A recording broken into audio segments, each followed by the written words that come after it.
안녕하세요. 지난 시간에 우리는 어떤 단어의 형성과 관련되는 그런 어떤 개념들에 대해서 공부를 했습니다.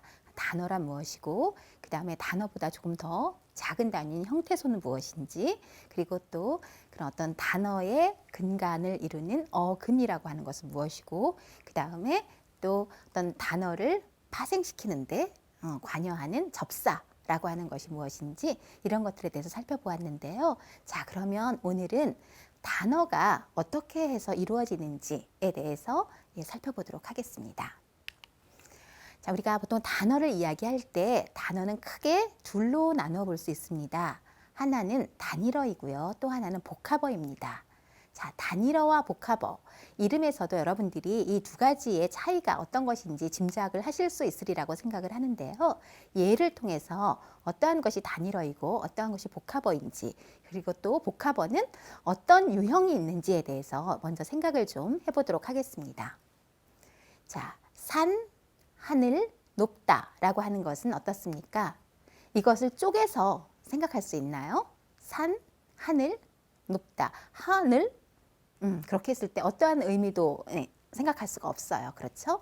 그래서 이 단어들은 그 자체 하나가 단어 하나로 이루어진, 그렇죠? 형태소 하나로 이루어진 산, 하늘, 높이라고 하는 하나의 형태소로 이루어진 단어입니다. 그러한 것을 우리는 단일어라고 이야기를 하죠. 그런데 나와 다의 단어들을 보면 그것과는 조금 다르게 구성되어 있다는 것을 알 수가 있습니다. 산나물, 논밭, 노푸르다. 자, 이것은 보면 산과 나물이라고 하는 단어가 합해져서 산나물이라고 하는 단어가 되었고요. 그다음 논밭은 논과 밭이 결합돼서, 그 다음에 노푸르다는 높다와 푸르다가 결합돼서 이루어진 단어입니다. 그런데 보면 이 산나물, 산나물 같은 것들은 어떻습니까? 산도 그 자체로 실질적인 의미를 가지고 있는 단어이고, 나물도 실질적인 그런 의미를 가지고 있는 단어입니다. 그렇죠? 노푸르다도 마찬가지죠. 높다와 푸르다. 자, 그래서 나에 있는 이 단어들은 각각이 의미를 가지고 있는 그런 단어들이 합해져서 만들어진 단어라고 하는 특징을 가지고 있죠. 그런데 이제 다에 있는 단어들을 볼까요? 풋사랑, 웃음, 드높다. 자, 여기에서 풋사랑은 풋과 사랑의 결합입니다. 풋은 뭐 우리가 풋살구, 풋사과, 풋사랑 이렇게 하죠. 그 풋내 이런 것도 있는데요. 자, 풋 뭘까요? 혼자 씁니까? 풋 자립적으로 사용할 수 없어요. 그 자체로 의미를 가지고 있지 못합니다. 사랑, 그렇죠? 사랑에 붙을 때 그 풋이라고 하는 것이 존재하는 의미가 있는 것이죠. 웃음 어떻습니까? 자, 웃음은 웃다에서 온 것이죠. 그리고 이 웃음이라고 하는 것은 이 웃다의 어간, 이제 단어를 만들 때는 어간이라는 것보다는 이제 어근이라는 걸 써야 돼요. 어근이라고 하는 것은 그 단어의 중심이 되거나 혹은 단어를 그런 어떤 합성하거나 혹은 파생시킬 때 중심이 되는 의미적인 중심이 되는 부분을 우리가 어근이라고 한다고 했죠. 그래서 이 웃이라고 하는 어근에 음이라고 하는 어떤 문법적인 요소가 붙은 거예요. 그렇죠? 자, 그래서 만들어진 것이 웃음이고, 그리고 드높다라고 하는 것은 높다라고, 드다라는 거 없어요. 그렇죠? 드는 높다를 좀 더 강조하기 위해서 붙인 그런 어떤 요소가 되는 것이죠. 그래서 다의 요소들은 사랑과 웃과 높이라고 하는 그런 어떤 어근이 존재하는 것이고, 그 어근에 의미를 더하거나 혹은 어떤 문법적인 형식적인 의미를 더하기 위해서 풋이라든지 음이라든지 드와 같은 그 접사예요. 이걸 이제 접사, 우리 지난 시간에 접사 공부했죠. 그런 요소들을 붙여서 만든 새로운 단어입니다. 그래서 이런 다류의 그런 단어들은 어떤 의미를 가지고 있는 요소, 그 다음에 어떤 형식 의미를 가지고 있는 요소의 결합, 이런 차원에서 나에 있는 실질적인 의미를 가지고 있는 요소의 결합과는 구별된다고 볼 수가 있습니다. 자, 그러면 일단 가도, 나도, 다도 모두 단어예요. 그런데 아까 이야기했듯이 가는 그 하나의 형태소로 이루어진 단어라고 하는 의미에서 단일어가 되겠고요. 그 다음에 나와 다의 요소들은 두 개 이상의 형태소로 이루어진 단어죠. 그렇죠? 지금 여기는 다 이제 두 개의 그런 형태소로 이루어진 단어이긴 하지만, 그렇죠? 그래서 이렇게 두 개 이상의 어떤 형태소로 이루어진 그런 단어를 우리는 복합어라고 합니다. 그러니까 단일어와 대비되는 개념으로 복합어라고 이야기를 하는데요. 이 복합어는 다시 나류와 다류로 나눌 수 있는 거죠. 나류는 의미를 가지고 있는, 독립적인 의미를 가지고 있는 그런 어떤 요소끼리의 결합인 합성어가 있고요. 그 다음에 어떤 의미를 가지고 있는 그런 어떤 요소와 그 다음에 형식 의미를 가지고 있는 요소가 결합돼서 만들어진 다류, 즉 이것을 우리는 파생어라고 이야기를 하는데요. 이렇게 합성어와 파생어의 그런 에 해당하는 복합어로 구분을 해볼 수가 있겠습니다. 자, 그러면 이제 단일어에 대해서는 우리가 이번 시간에 살펴볼 필요 없을 것 같고요. 오늘은 주로 복합어, 즉 합성어와 파생어, 그리고 합성어와 파생어를 만드는 방법에 대해서 살펴보도록 하겠습니다. 자, 합성어는 의미를 가지고 있는 그런 두 개 이상의 그런 어근이 붙어서 형성된 그런 단어를 우리는 합성어라고 이야기를 합니다. 그런데 이 합성어는 어떤 의미에 따라서, 그것이 가지고 있는 의미에 따라서, 혹은 그것이 만들어지는 어떤 그런 방식에 따라서 좀 구분을 해볼 수가 있는데요. 먼저 의미에 따라서는 우리가 대등합성어와 종속합성어와 융합합성어로 구분을 해볼 수가 있습니다. 자, 먼저 대등, 종속, 융합, 여기에서 여러분들이 아마 의미를 유추해낼 수 있을 것 같아요. 그렇죠? 대등합성어는 예를 먼저 보면은 쉽게 생각하실 수 있을 것 같은데요. 오가다, 손발, 논밭. 자, 이것은 어떻습니까? 오가다라고 하는 것은 오고 가는 거예요. 그렇죠? 손발은 손과 발, 논밭은 논과 밭이 대등하게 연결되는 거죠. 어느 한쪽의 의미가 더 중심이 되는 것도 아니고 더 무거운 것도 아니고, 그리고 또 다른 의미가 만들어진 것도 아니고, 그런 것들을 우리는 대등합성어라고 이야기를 합니다. 그래서 이 어근, 오, 가, 그 다음에 손, 발, 그리고 논과 밭이 각각의 의미를 그대로 유지해요. 유지하면서 대등하게 연결돼서 형성된 그런 합성어를 우리는 대등합성어라고 합니다. 그런데 손발이 다 잘렸다라고 이야기를 하는 경우 있어요. 그렇죠? 손발이 다 잘려서 이제는 뭐 더 이상 일을 할 수가 없다라고 할 때, 그때는 설마 그 사람의 손과 발을 잘랐겠어요? 그것이 아니라 그 사람의 손과 발이 되어준 어떤 사람, 이런 의미가 있을 때는 그때는 대등합성어가 아니겠죠. 그때는 그런 경우라면 이제 뒤에 나오는 융합합성어에 해당되겠지만, 여기서 말하는 손발이 합성어로 쓰일 때 대등합성어라고 이야기를 한다면, 정말 손과 발을 이야기할 때 뭐 손발이 저리다 라든지 이렇게 이야기할 때는 대등합성어의 그런 의미로 사용이 된다고 할 수가 있겠습니다. 자, 그 다음에 종속합성어입니다. 종속합성어는 손수건, 돌다리, 얕보다, 이것을 이제 생각해 보시면 좋을 것 같아요. 손수건에서 의미의 중심이 어디에 있습니까? 당연히 뒤에 있죠. 한국어에서 그런 어떤 핵은 뒤에 있다고 이야기했어요. 그렇죠? 손수건, 수건인데 손에 들고 다니는 수건. 돌다리, 다리인데 돌로 만든 다리. 얕보다, 뭔가 보는 건데 가볍게 보다, 약간 아래로 보다, 얕보다, 이렇게 하는 거죠.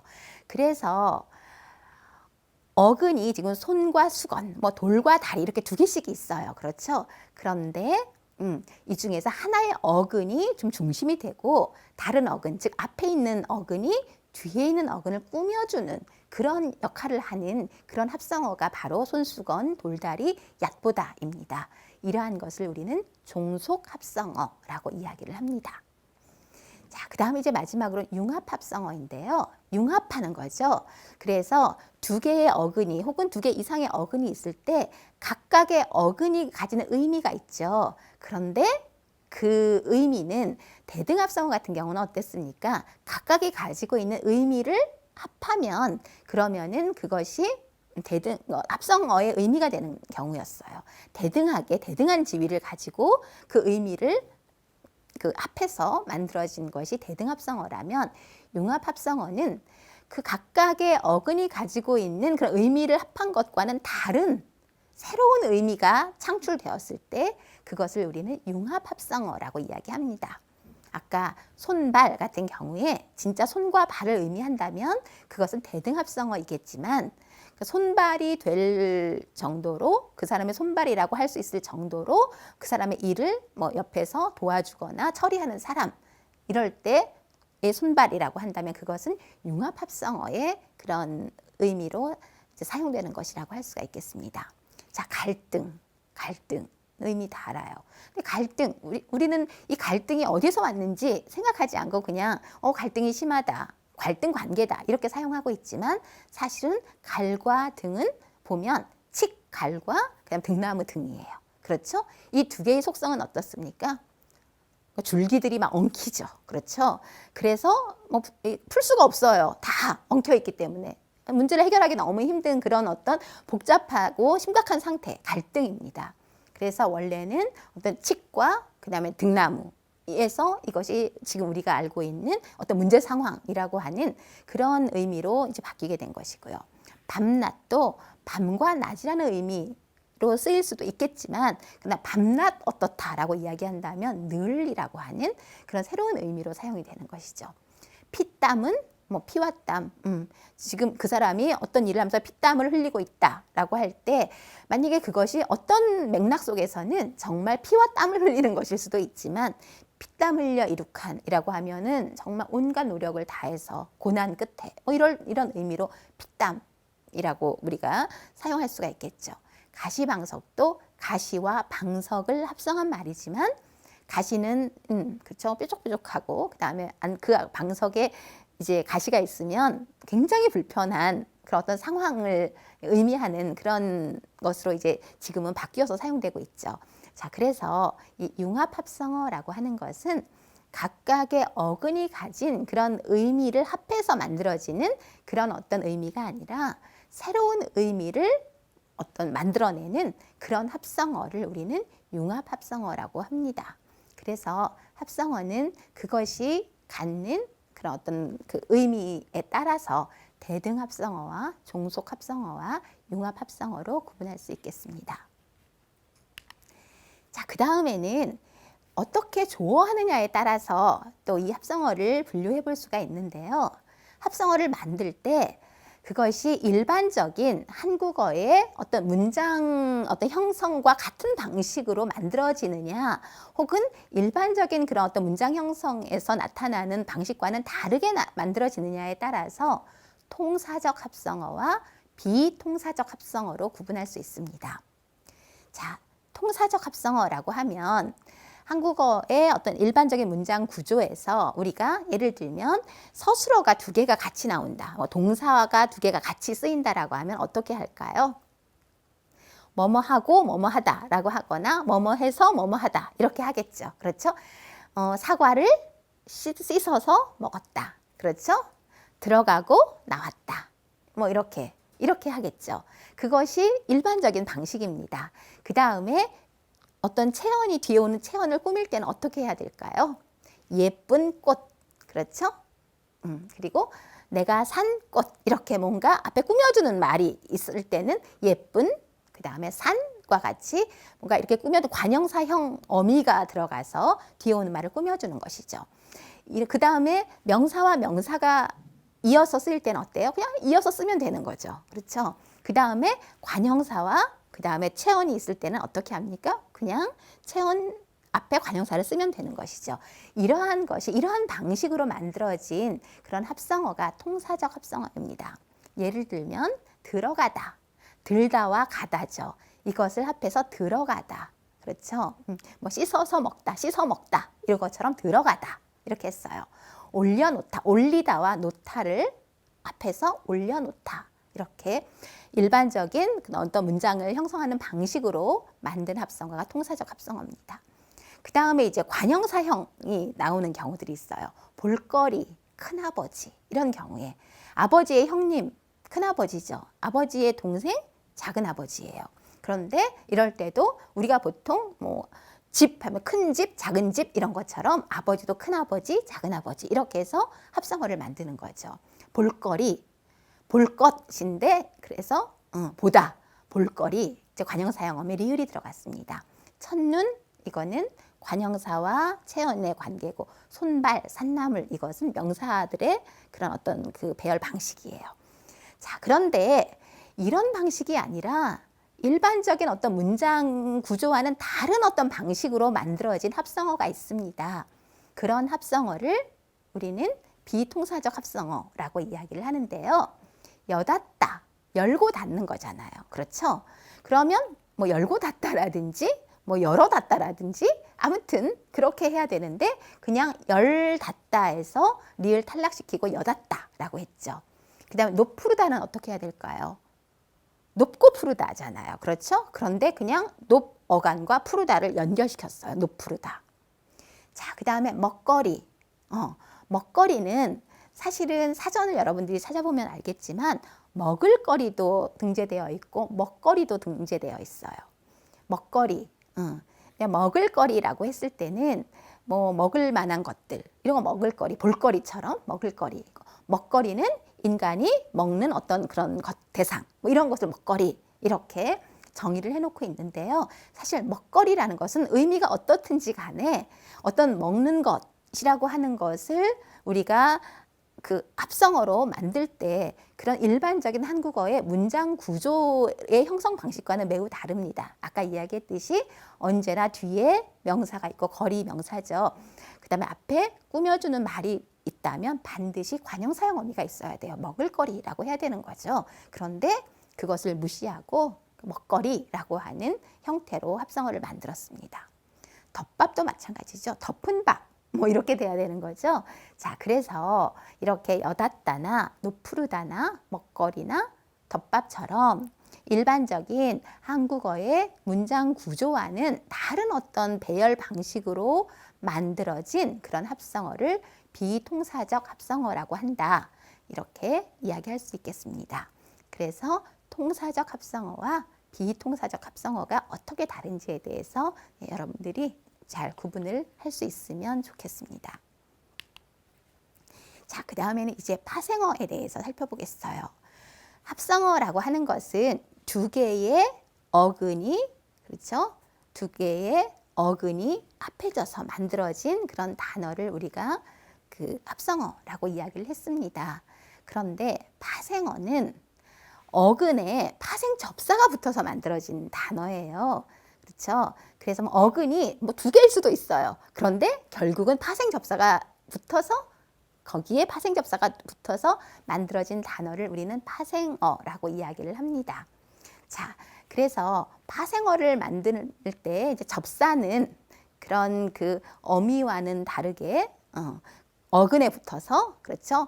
어떤 새로운 단어를 만들어주는 역할을 한다라고 이야기를 했습니다. 그리고 그 접사에는 접두사와 접미사가 있다라고 이야기를 했죠. 그렇죠? 접두사라고 하는 것은 어근 앞에 붙는 접사예요. 그렇죠? 어근 앞에 붙는 접사고 이 접두사가 붙어서 만들어지는 파생어를 우리는 접두파생어라고 이야기를 하고 그리고 접미사는 어근 뒤에 붙는 접사죠. 그렇죠?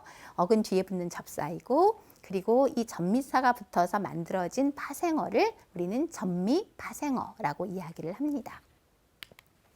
자, 그러면 접두파생어와 접미파생어에 대해서 좀 살펴보도록 하겠습니다.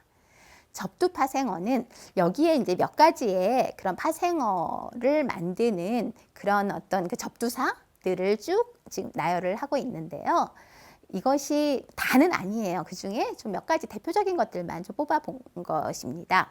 자, 명사에 붙는 접두사를 한번 볼까요? 이제 이 접두파생어가 제일 오른쪽 컬럼에 있는 것이 이제 접두파생어가 되겠고, 그 다음에 이제 그 앞에 있는 것들이 이제 접두사인데요. 어떤 접두사는 명사에 붙고, 어떤 것은 동사에 붙고, 어떤 것은 형용사에 붙고, 물론 명사에도 붙고, 그 다음에 뭐 동사에도 붙고, 뭐 이럴 수도 있어요. 그런데 아무튼 이렇게 주로 품사별로 그렇게 붙는 좀 접두사가 좀 이렇게 구별되기도 하고요.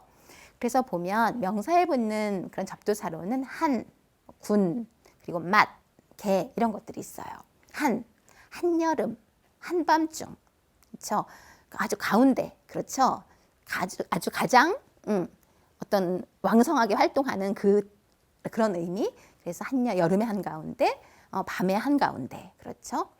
그리고 군은 불필요한 것이라는 의미죠. 군말, 쓸데없는, 불필요한, 군말, 군소리.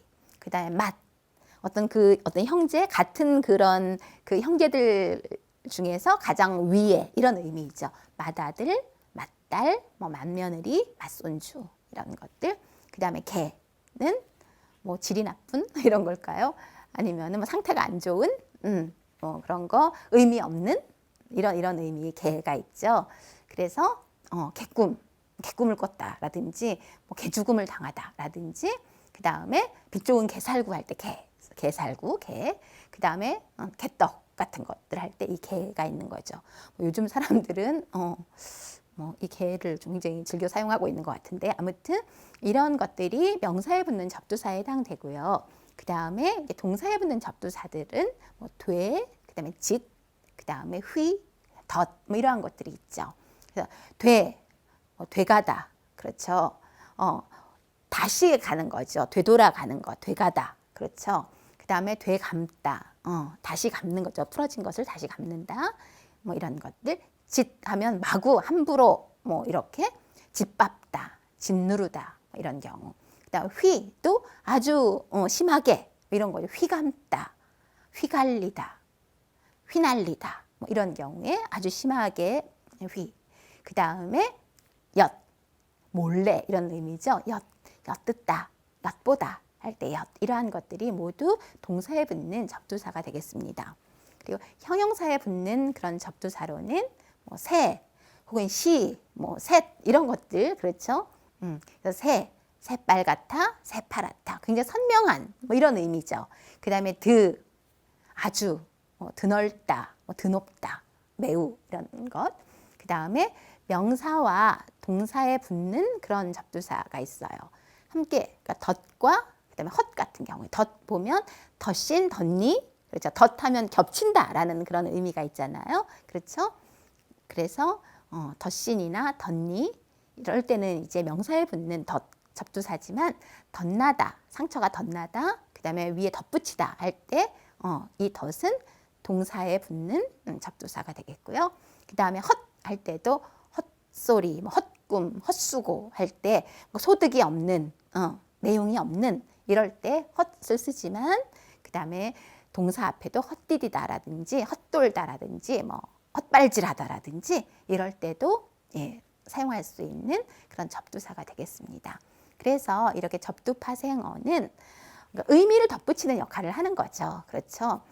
그리고 항상 한국어의 그 핵은 뒤에 있다라고 이야기를 했잖아요. 그렇기 때문에 접두사가 붙은 파생어는 원래 어근의 품사가 바뀔 수가 없어요. 그렇죠? 여름은 뭐 어떤 여름이든지 간에 늦여름이거나 한여름이거나 그게 여름이에요. 명사 체언이죠. 그 다음에 날리다는 동사인데 휘날리든 어떻게 날리든 간에 그것은 동사일 수밖에 없어요. 그래서 접두사가 붙으면 그 접두사는 의미를 그냥 더해주는 그런 기능을 하는 것이죠. 그런데 이제 그 전미파생어도 있죠. 그러니까 전미사가 붙어서 새롭게 만들어지는 단어를 우리는 전미파생어라고 이야기를 하는데요. 역시 이것도 명사를 파생시키는 전미사가 있고 동사를 파생시키는 전미사가 있고 형용사를 파생시키는 전미사 그리고 부사를 파생시키는 전미사가 있습니다. 대표적인 것들을 몇 개씩만 볼게요. 명사를 파생시키는 전미사를 보면 개가 있어요. 날개, 날다에서 날개, 지우다, 지우개, 따다, 따게, 그렇죠? 덥다, 덥게 이렇게 해서 개를 붙여서 동사에서 명사로 만들어주는 것들이 있고요. 그 다음에 기를 붙여서 파생접사 기를 붙여서 명사로 만들어주는 것들이 있죠. 말하다, 달리다, 줄넘다, 보다를 다 기를 붙여서 말하기, 달리기, 줄넘기, 보기 이렇게 어근에 파생 전미사 기를 붙인 경우고요. 그 다음에 사람을 나타내는 경우에 보 많이 쓰죠. 울보, 먹보, 잠보, 그렇죠? 그래서 이렇게 뭐 보를 붙이기도 하고 쟁이, 개구쟁이, 심술쟁이, 욕쟁이 이런 경우에 그러니까 명사로 파생시키는데 어떤 것들은 지금 보면은 먹다, 울다 그런데 잠보 같은 경우에는 어때요? 잠 자체가 이미 명사예요. 그렇죠? 그러니까 이런 것들도 있지만 이렇게 먹보나 그런 울보처럼 다른 품사로 좀 바꿔주는 품사를 바꿔주는 이런 이제 파생 전미사들도 있습니다. 동사 파생 전미사를 보면은요, 이제 가장 대표적인 것이 하예요. 하. 형용사를 파생시키는 전미사에도 하가 있죠. 그래서 지난 시간에 우리가 그 일출 아니고 독서래요. 이제 독서는 명사라고 이야기했습니다. 그리고 책을 읽다는 동사지만 독서는 명사라고 했죠. 그런데 만약에 한국어로 독서를 이용해서 동사의 그런 어떤 기능을 하게 하려면 파생 접사 하를 붙여야 되는 거예요. 파생 접사 하를 붙여서 공부하다. 그렇죠? 그리고 뭐 독서하다, 일하다, 운동하다. 그래서 명사에 하다라고 하라고 하는 접사를 붙여서 동사로 만들어주는 거죠. 똑같이 형용사도 마찬가지예요. 건강, 성실, 그 다음에 안전과 같이 약간 그런 상태나 성질의 그런 의미를 가지고 있는 그런 명사에 하다를 붙이면 그것은 형용사로 파생되는 거죠. 건강하다, 성실하다, 안전하다 이렇게 되는 거죠. 그리고 동사로 파생시키는 전미사 중에 이가 있습니다. 먹이다, 속이다, 보이다, 노이다. 먹이다, 속이다는 사동사예요. 보이다는 사동사로 쓰이기도 하고 보여주세요 할 때와 그 다음에 보인다라고 할 때는 사동사, 피동사로 이제 구분되는데요. 보이다, 노이다는 피동사로서 이제 쓰이는 거죠. 그 다음에 리도 마찬가지입니다. 알리다, 울리다 이런 경우에는 사동사지만 그런데 다 팔리다 라든지 소리가 들리다 같은 경우에는 피동사인 거죠. 그래서 그런 여기서 말하는 이나 리 같은 경우는 사동사를 만들거나 혹은 피동사를 만들기 위해서 사용하는 그런 접사가 되겠습니다.